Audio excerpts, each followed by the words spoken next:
Hello and welcome to this session, The Law of Success. He can who thinks he can. God intended every individual to succeed.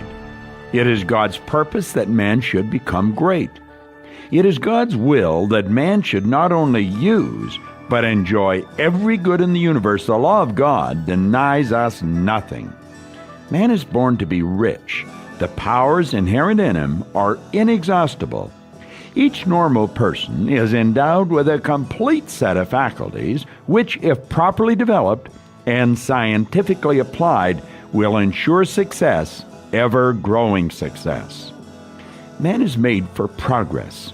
Every person contains within themselves the capacity for endless development.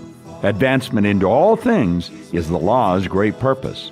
By learning to work with the law in promoting that aim, you can build yourself into a greater and a greater success. All of the processes of nature are successful. Nature knows no failures. She never plans anything but success. She aims at results in every form and manner. To succeed in the best and fullest sense of the term, we must, with nature as our model, copy her methods. In her principles and laws, we shall discover all of the secrets of success. Infinite resources are at your disposal. There are no limits to your possibilities. You can focus and individualize the elements, the forces, and principles of the whole world. You can develop a wonderful intelligence, thus all of life's questions may be answered, all of nature's secrets discovered, all human problems solved. Nothing is impossible. Higher faculties, remarkable talents, superior insight, and greater power are dormant in all. And by special psychological methods, these exceptional elements can be developed to an extraordinary degree for actual and practical use. Every mind can develop greatness. It's simply a matter of knowing how.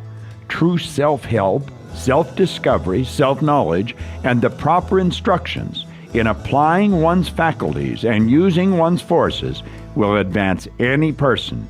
Practice will ensure efficiency. Use will bring forth results. Success, therefore, is within the reach of every aspiring person. Now, Hollywell asks the question, do you wish to succeed? And he said, you can. You possess all of the essentials within yourself.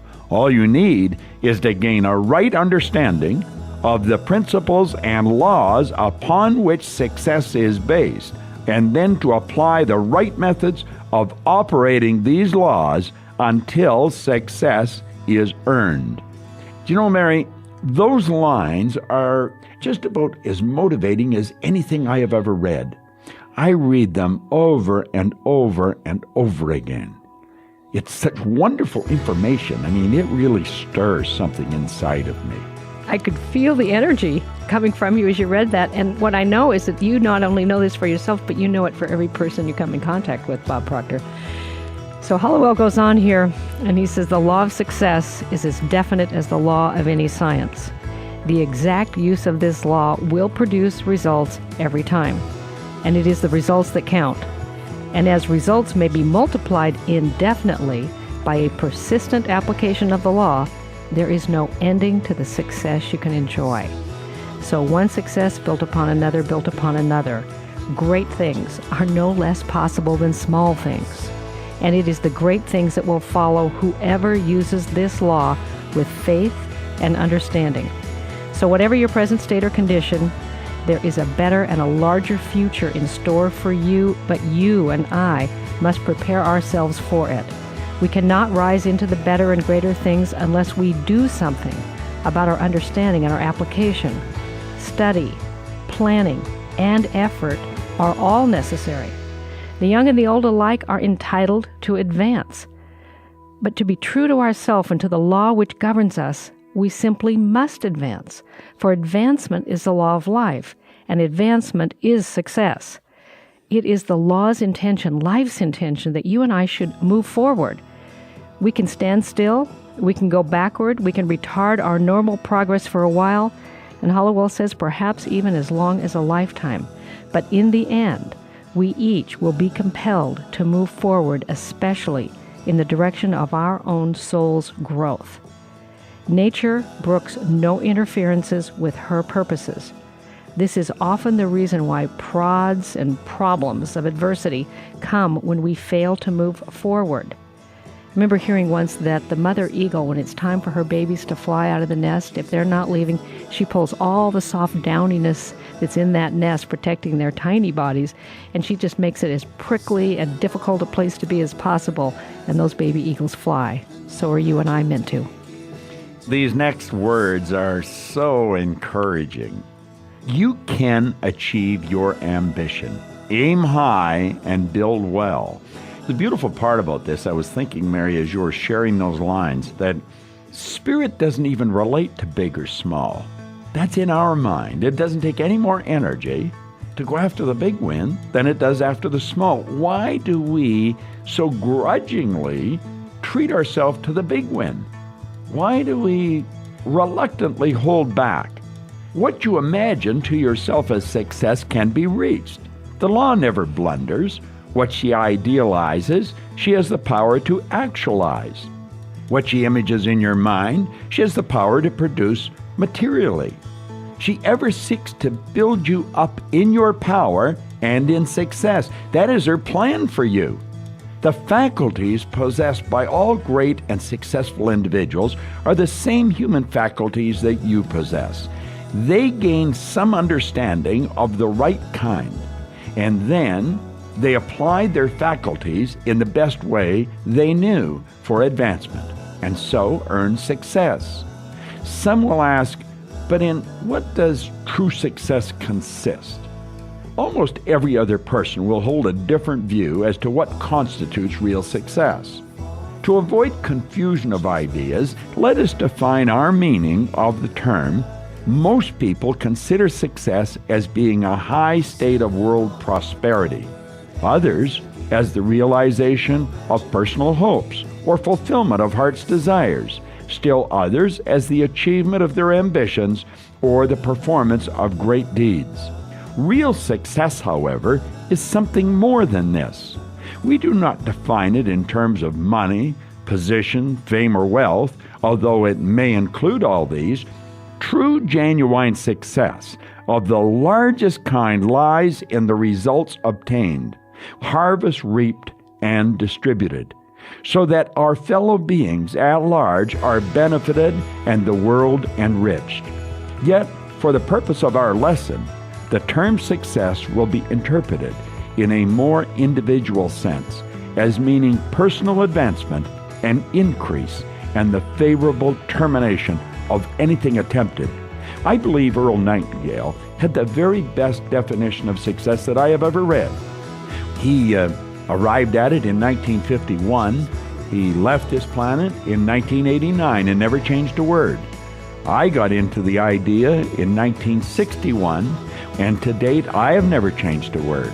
He said that success is the progressive realization of a worthy ideal. In other words, the idea is worthy of you because you're trading your life for it, and it's an ideal. It's not just an idea.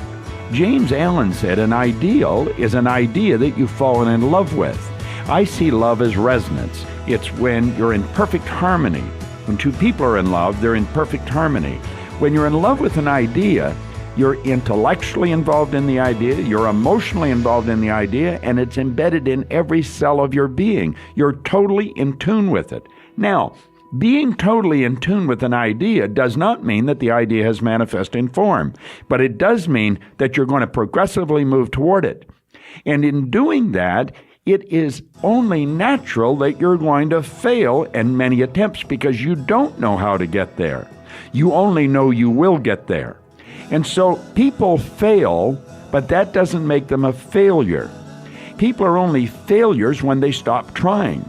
And I think this is a very important part of success, and it's a part most people misunderstand. If the failure is big enough, the opportunity is huge. See, everything is equal and opposite. If it's only a little failure, when you work your way around to the other side of it, it's only a little win.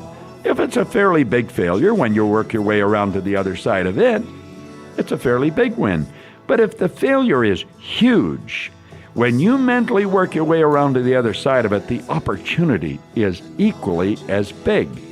And Mary, I believe this is very important that we understand this in this search for real success that we're talking about here by working with the law. Well, I would just say to those of us that are listening right now, some of you will be joining me in saying, thank you, God, that I had such a big failure, because the opportunity in that is inherent. And I get that when you say that it is the proper holding of what looks like a failure that actually gives us part of what's required so that we can work our way around it. You said when we work our way around it mentally. It's not easy to say thank you when we're in the midst of what we feel is a failure. We thought we were doing something, and then the results are not what we had hoped. Nevertheless, falling in love with an ideal, falling in love with that ideal, if we stay true to that love for the ideal, ideas will start to percolate. We will not stay down. We will find a way to re-energize, refocus, and then recommit to the ideal. And I absolutely have seen and know how the universe responds when we are in harmony with our love for an ideal.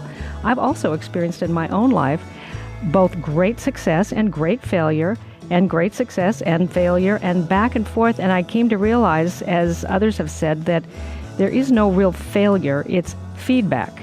Now, I really love how you distinguish the difference between failure and failing. I've never heard that before, and that's helpful. That it's natural that we would fail as we're learning. We send a spaceship to the moon, 98% of the time it said that spaceship is off track, but it's always self-correcting. It's self-correcting, and that's really what we would call our failure or failings, is the feedback from the universe. It's time to self-correct.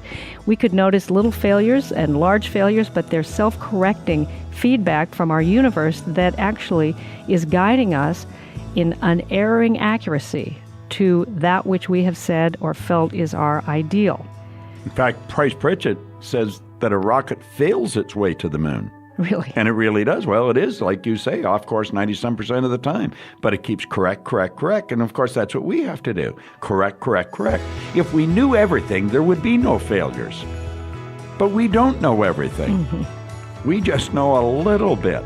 And what we're looking for is more. I was watching one of my grandchildren learn to walk, and I'd noticed that he'd been watching his older brother and sister walk around on their hind legs. He wanted to get on his hind legs too, and pulls himself up, and there's that moment where he's hanging on to what he's known, and then he lets go, and there's a couple of tenuous, uneven steps, and he falls down. And repeat with the falling down, getting up. I never once saw that little boy look up and go, "That's it, I'm just not meant to be a walker." There was just no doubt that even though the falling was happening, that he would get up and eventually he would walk. But I think what happens for those of us that are in our adult bodies, we fall down in love, or we fall down in money, or we fall down in some dream, and then we go, I guess that's it. I'm just not meant to have the success that I really yearn for. And that's complete illusion and delusion, that the universe itself is seeking success through every one of us, fulfillment. So Hollowell goes on and he says that you and I are so constructed that we may utilize the elements of our life to build ourselves up into an ever-increasing power, betterment, and success. We also are subtly related to everything outside of ourselves so that this purpose can be fulfilled. Such fulfillment, however, will depend on the actual use we make of our own mind and whether we choose to serve in ignorance or to govern with knowledge the forces of life. Success in bringing oneself and one's actions to a standard higher than the ordinary human standard. Most of the failures and defeats in life are due to our own blindness. But when the heart is right, the head thinks right, and all our acts are judged by our inner motives, not by our outer accomplishments. Out of the heart are the issues of life, Hollowell says. So success depends upon adopting a true course, upholding what is just and right in thought and action, and adherence to this principle is most essential, because success is not a creature of circumstance, nor a game of chance, nor luck, for not until the golden rule is the basis of commercial activity can we be in harmony with this principle. The fact that a person is honest and truthful and industrious does not ensure their success. More may be necessary than this. For if a person is timid, backward, or fearful, fear will act as a brake to retard his progress. If a person is an efficient engineer, yet has an inferiority complex, that complex will make him mediocre, and he will not be able to extend himself according to his skillful training. Fear is largely the cause of failures. It cannot be eliminated either by drugs or by the surgeon's knife. The only remedy known for fear is understanding.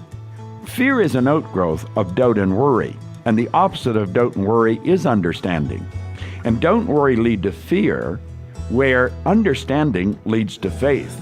When one understands that the universe is filled with the presence of God, there is nothing to fear. Most of us could meet our obligations if we're not for fear of some kind that tells us differently. We hypnotize ourselves into a belief which incapacitates our power. Fear clouds our vision. It benumbs our faculties. It paralyzes our mental forces, which must be free and active if we are to avert calamity. When a person's mind is confused by fear, that person is in no condition to accept an opportunity. God does not give us the spirit of fear, but of courage and a sound mind. You know, Bob, it said that half our failures are a result of our pulling up on our horses and checking them as they are about to leap the barrier. Expert riders just let their horse have his head, and this ensures a safe jump. Half our failures, then, are as we pull in at the moment when we should let all our forces out to have the full vent as we make a leap. We jerk ourselves back into failure when we could just as well be riding on to victory if we stay focused on our ideal outcome. I went one time ATV riding with my adult kids, and I didn't really want to go, but they wanted me to go, and we were in Mexico, and these are motorcycles on 4 wheels. And as we drove through the streets of Cabo San Lucas and came to the sand dunes where the kids were going up and down and flying and having fun, and it was squishy there, and I was afraid that I was going to fall over, and I just was sitting there, and my youngest son, Matt, came up to me, rode his ATV up to me and said, "Mom, what are you doing?" And I didn't tell him the truth. I just said, "Well, it's such a beautiful sunset in a little while. I think I'll just sit here and watch the sunset." He leaned over to me and he says, "Don't let fear get in your way." And I went, "Who raised you?" And so I gently and gingerly rode that vehicle down to the flat sand beach, and I went up and down there, and I was doing just fine, but then it was time to leave. And the only way out was up. And so I tried to go up that first sand dune, and I would get about halfway up, and then it would slip, and I would get afraid, and the ATV would go back down to the bottom over and over and over again. I got about halfway up. Finally, the kids are gathered on the bottom, cheering me, trying to get me to go forward, and I fell down and came back down one more time, and my daughter's husband, who is Latino, he was born and raised in Mexico City, he doesn't want to embarrass me in front of all the other kids, but he comes over and he whispers in my ear, and he says, "Mama, you have power you are not using. Take your foot off the brake." And what was happening is I would get halfway up, and without even realizing it, I would start to get afraid. I would just clamp down on the power that was under my authority to take me exactly where I wanted to go. That experience has stayed with me, and there are many times when I have felt, out of fear, the thought of contracting, pulling back, playing it safe, and learning how to navigate that moment with a trust and a faith in a law that is greater than the limit has served me well. Mama, you have power you're not using. Take your foot off the brake. I'm going to remember that. And you will probably hear it again from me, Mary. You know, if we investigate the lives of successful people, we find a very striking fact. We find a common quality that is responsible for their success, which consists of a constructive state of mind. Psychologists term this constructive state of mind as a success attitude. Simple as it may seem, in most every case, the difference which decides success or failure is the ruling mental state. It is at fault and is the cause of failure. The discovery of this remarkable fact by modern psychology probes to the very root of some deep, practicable problems and indicates a way out of adversity and failure. In short, the positive mental attitude of the person who thinks they can In contrast with the negative attitude of another person who thinks they can't, is practically the only difference between the one who succeeds and the one who fails. The former learns the truth and discovers they can do things, and the idea liberates their sleeping engines, stirs them into activity, thrills them with desire to advance, inspires them to get things done so they move into success. Some persons, however, live in the conviction that as they are, so they must remain. They believe that God had cast them into a fixed mold and that the little ability or power which they possess is all they can hope or wish for in this life. Scientific research into the mysteries of the human mind reveals a wonderful world of power and possibility. The psychological truth is that what is possible to one mind is possible to another, and vastly more than we have ever dreamed. The same human faculties and cultivated powers of the great and successful are possible in every mind. The only difference is in the degree of development, not kind. So Hollowell then says to us, begin now to take a superior view of yourself, your life, your circumstances, of things and persons in general. As you mentally perceive the better and the greater, you will consciously and unconsciously reach out for the better and the greater. In other words, your thoughts, desires, words, mental actions will gradually become filled with the spirit of progress, and your faculties will grow stronger and your powers will increase. Begin now to take a superior view of yourself, which is the image power that we each have to imagine, to imagineer a life of what we would really seek to experience and be and do and become, to allow ourselves to move into that imagineering capacity, take a superior view of all that is possible and begin to coalesce or hold that view. And then Hollowell says this, catch the spirit of the words I can, and you have the key to the successful attitude. You know, Bob, it was in 1973 that I moved to Phoenix, Arizona to study with Raymond Hollowell and to attend his seminary. And while I was doing that to help earn money to support my family, I taught school in Chandler, Arizona. And my first teaching assignment there was with a group of kids that I was teaching a fourth grade level, but the files I got on the children before I started teaching them, because many of the kids were from different ethnic backgrounds. In those days, our testing system hadn't caught up with testing kids in a way that gave them a chance to succeed. So the files all said that the kids were very, very low IQ kids. And the kids had been told that they had low IQs. But what I discovered in a very short time in working with the kids, that kids who believed they had an IQ that was low and that they weren't going to be a success in life, even at 9 years old, were reproducing that in the classroom. And the kids who still had a sense of I can, whatever gave them that, they had it. And I learned in that time, the I can is way more important than the IQ. So catch the spirit of the words I can, and you have the key to the successful attitude. Know you can succeed and proceed to think and live and act in that strong conviction. You may search everywhere, anywhere, to discover the mystic secret of success, only to find that in the end it is all contained in these two little words, I can. Now that I that can is not your history. The I that can is not your personality. The I that can is your source. It is the very essence of who you are that gives rise to life itself as you. Modern psychology has discovered that the person who thinks they can begins easily to develop the power that can. This is a demonstrable law of mind. Persistently think that you, the authentic you, can do what you want to do. And it will not be long before you begin to find yourself actually doing either a form of that thing or actually that thing. There's no miracle about it. The law works this way. The principle involved is that if the I can attitude is adopted, the mind will proceed to direct all energies into those faculties which are employed in doing that which is desired to accomplish, and steadily build them up until they become large enough, strong enough, actually, to perform what previously appeared to be impossible. Raymond Hollowell gives us an excellent example, and he uses a person that certainly had the I can idea embedded deep into his psyche. When Napoleon sought to conquer Italy, he was faced with an apparently insurmountable obstacle, the towering Alps. They were considered by the people who lived around them to be absolutely unscalable.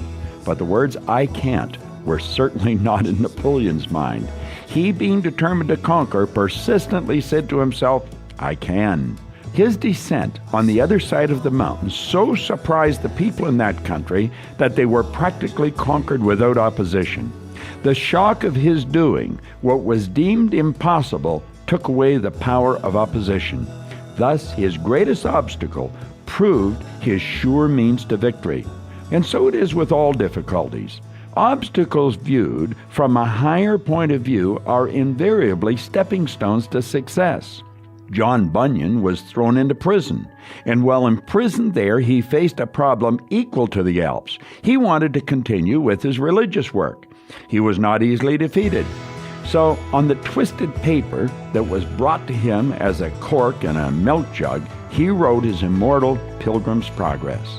This book alone has reached more people than he could have ever preached to in a whole lifetime. Wow. So good, isn't it? Mm-hmm. And it's true, obstacles serve as an opportunity to call up our latent powers. They draw us out and make us strong if we use them properly. They can lead us to the goal we actually have in view. Even when we are up against it, when we desire to progress, we can learn to declare to ourselves these words, "I can." And remember, the I is hooked to the I am that is the entire universe. You and I cannot even say I am, except the spirit of life that indwells us gives us the empowerment, the awareness to say I am. What is it that woke you up this morning? It wasn't the alarm clock or the smell of the coffee or the sound of the kids. It was the spirit of life. Because without that indwelling you, the kids could make noise all day, the coffee could do what it does, and all of that can occur and there's no one home to respond. The spirit of life is in us. I can. And when we remember those simple words, they contain a magic formula to all of what we consider to be success. And no goal worthwhile ever in the history of time has ever been won without the realization of these words, I can. One's state in life is largely determined by one's mental attitude. When we radiate discouragement, gloom, failure, it's because we've accepted somewhere and grown in this I can't attitude. And what we find is if you pay attention, you will naturally gravitate away from those who have an I can't attitude and gravitate towards those who have an I can attitude.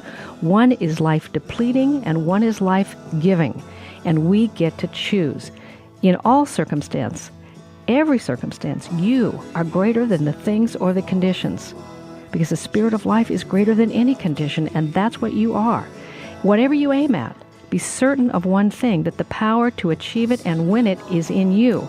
So aim high, aim well, and your mistakes will lessen. And more than that, if you shoot for the stars, you're much more likely to hit the moon. Keep the I can attitude. Affirm it constantly. And I don't know what your star idea is right now, but bring it to mind right now. Bring to mind the idea of what you consider to be a great success for your life.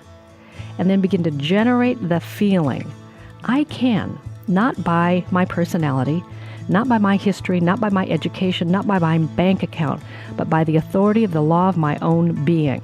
The I that is the I that I am can, absolutely can. The next step is to encompass your life or to state your ideal or your objective. Make a mental picture and hold in mind that which you're aspiring to achieve. This is vitally important. Begin with a persistent effort to work toward the final goal. Life, after all, is just like a series of many steps. Each step may provide you with new problems, but as you meet each problem, keep your eye ever fixed upon the top. Your objective, your aim, your goal. No matter how crude or how poor your first efforts may be, they are but the beginning. You may now compare yourself with another. Everyone had to commence at some time at the very bottom. In the meantime, know that you cannot fail until you give up. You can never fail if you never give up. keep on trying. Each effort produces new results. Success, after all, is only the collection of many good results. Never leave till tomorrow that which you can do today, said Benjamin Franklin. The worst enemy you will encounter on life's highway is within your own self. Its name is procrastination. Procrastination kills ambition. It gets one into the habit of indecision, which causes failure. Practice making your decisions clearly and promptly. Take care of the little questions that come to you, and they will automatically take care of their own big questions should they arise. One who cannot decide for himself clearly subordinates his judgment. He becomes receptive to the mass mind around him, and he becomes one of the masses and can attract only what the masses supply, which isn't much. No, it's not. Many of us will say at times, well, I'm confused. And what I've learned is that I toy in the domain of confusion when I don't want to let myself know what I really do know, because I don't want to have to do what I'd have to do if I let myself know what I really do know. I'm going to say it one more time, because here's the truth. We are all great souls. Great souls are never confused. We have a perfect mind. There's an answer to any question we would bring. Ask and it shall be answered. So if I want to know, the answer's there. But when I say I'm confused, the bottom line is I really don't want to know, because I don't want to have to do what I'd have to do if I let myself know what I really know, which might mean letting go of some part of life that I've hung on to, or take a step when I'm playing more in my fear. Procrastination is the name of that which would keep us stuck and place us outside the realm of the possibility, which is what we're here for, and that's what we're terming as success, which is the ever upward flow of you and me expressing the greatness that's within us. So Hollowell asks us, I think, a really important question. He says, what do you do with your spare time? How do you spend it? Where do you spend it? Do you give it any value? I remember one time the president of Lewis and Clark College in Oregon, I attended his opening address for the incoming group of freshmen. And he welcomed them to the university, and he described many things in its history. And then he said, and ladies and gentlemen, I want to teach you something right now. And he fell silent. And the president of that universe was silent and silent and silent. And it seemed to go on forever. And then he looked at his watch and he said, that, ladies and gentlemen, is 5 minutes. Don't ever think because you only have 5 minutes that you don't have a great commodity in your hands. It struck me with such impact and such an important lesson for me that many times prior to that I thought, I only have 5 minutes, without realizing that that 5-minute package was rich with potential and rich with life. So the point is that every one of us are dealers in time, Hollowell says. Our success depends upon the use of our time. Are we wasting it? Are we investing it? And how we use what we might call the little odd moments. What about those odd moments? Real success for some absolutely just started in odd moments. What we do with our spare time not only is clear profit, but it increases our mental capacity. Every minute we save by making it useful and profitable adds to our life and the possibility of a successful one. Every minute wasted is a neglected byproduct, but once it's gone, it can never be returned. You know, Andrew Carnegie, who was Napoleon Hill's mentor and inspiration, he said that he didn't have any spare time. All his time was accounted for. Hollowell said, think of the quarter hour before breakfast, the half hour after, the time wasted waiting for appointments during the day, and the scores of chances each day when you might read or figure or concentrate or work for your goal. Use all your time constructively. That's exactly what Carnegie did. At one time, he was the richest man in the world. It's only the aimless, worthless, unsuccessful ones who speak of killing time.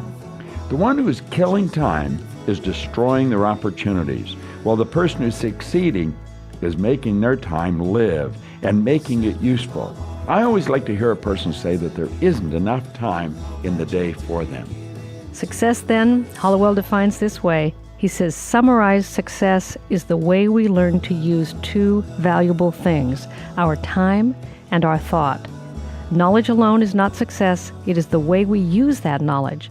It is important always to remember that back of all our toil and struggle, under the dust and smoke of things, there are the arms of the universe, the arms of the infinite, guiding, guarding, supporting us. The law is always at work. Whatever we lack, the universe has. Whatever we seem to lack, Spirit has. Whatever we need, Spirit can supply. Whatever obstacle we encounter, the Spirit of life within us and about us can overcome it. So near to man, wrote Emerson, when duty whispers low, thou must, the youth replies, I can. I can. So Hollowell finishes up his lesson on the law of success this way with a poem entitled, You Can. If you think you are beaten, you are. If you think you dare not, you don't. If you'd like to win but think you can't, it's almost a cinch you won't. If you think you'll lose, you're lost. For out in the world we find, success begins with a person's will. It's all in the state of mind. If you think you're outclassed, you are. You've got to think high to rise. You've got to be sure of yourself before you could ever win a prize. Life's battles don't always go to the stronger or faster one, but sooner or late, the person who wins is the one who thinks they can. These lessons, they're so vital to our growth, and they're very broad. They cover all different aspects of our life. And what we're really talking about is attitudes and concepts that we're incorporating into every cell of our being. And the more we go through these, and I think about it, I've been studying this for many, many years. And over the years, I can find that my level of awareness or my level of understanding of each one of the lessons keeps expanding. Right up until here, this recording, when we're working together on these, I find that my mind is shifting again. And the beautiful truth is that if I kept working on these for another 20 years, my mind is going to keep expanding. So I would like to encourage every person who sees fit to really incorporate these ideas into their life, that they continue to study and they set aside maybe just a brief period of time every day, but try and do it at the same time every day, where the idea of discipline comes back into our life and sacrifices we were talking about. Give up something you were doing and say, I'm going to study this for a half hour a day.